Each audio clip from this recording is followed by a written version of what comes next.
Hey guys, so for our discussion, we got three questions. And so the first question is Americans tend to have difficulty saying the proper names for private body parts out loud. Why do you think that is? Um, I feel like that's a kind of big question. I think it really just depends on how you were raised.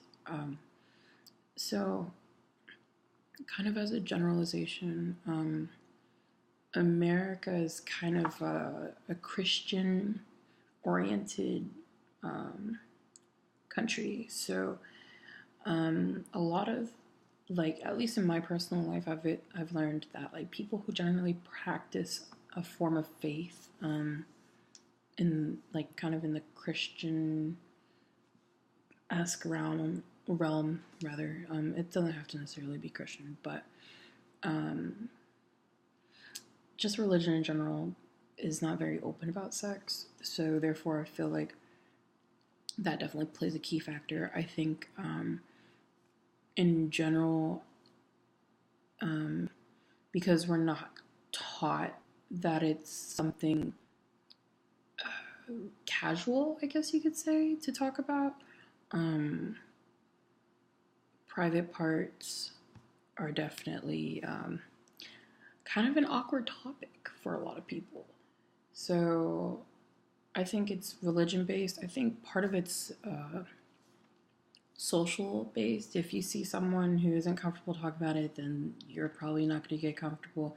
Um, it's a lot of family oriented base as well. If your family's not comfortable, you're not comfortable. I mean, I think in general, it's very societal.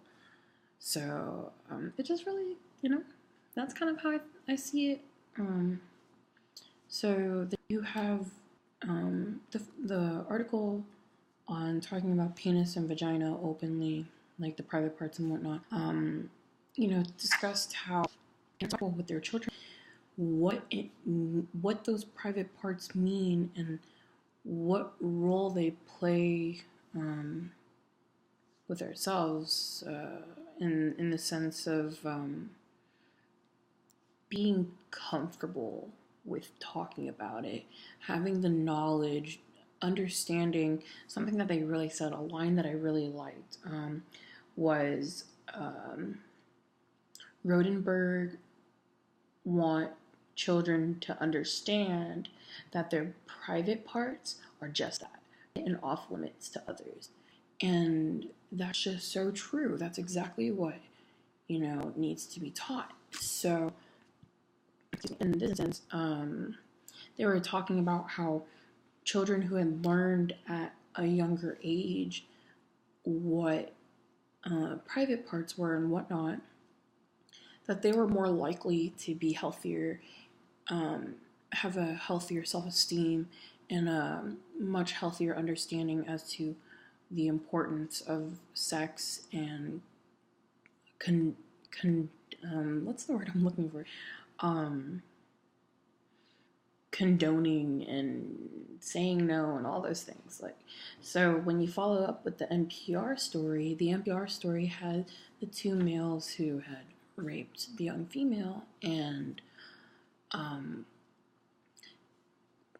it's clear that no matter how old in our adolescent age and even into our adulthood, that like it's important that we know these concepts. And I find it so interesting that in the NPR story it was exactly these, they didn't understand the routine. Complicated question. So I think what society can do, which is something that was mentioned in the NPR story by Malik Washington, was, to not objectify women. Women are not the only people to be objectified. Do not get me wrong. Men are also objectified. But teaching people to objectify, sex in general, like it's not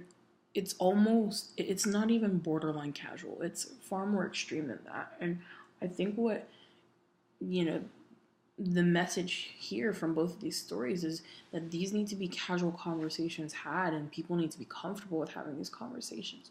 So I definitely think to open the conversation, I definitely think individuals need to be taught about sex at a younger age, but I also think that society has to cut objectifying sex as well, to not glorify it.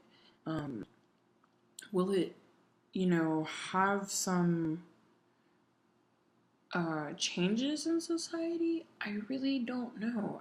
You know, there are societies like places in Brazil where, I mean, things such as prostitution, as long as you have, the rights and regulations to do it, you're allowed to be open for business. Like, so I mean, and that, that's sexual, and obviously I don't ever think like we would get to that point, but I think we could start getting to points to be like comfortable with sex as, you know, I don't know, like it's just like I I don't I think the societal change obviously won't be as progressive as, oh, like prostitution, but I definitely think it'd be progressive in the sense of, you know, eliminating the objectifying sex and teaching children at a younger age. I think that will create awareness. I think that will decrease factors like STD, rape, I mean, like a lot of things. So I think like those would be the societal changes, if anything. So that's kind of like my own personal opinion on that. So, yeah.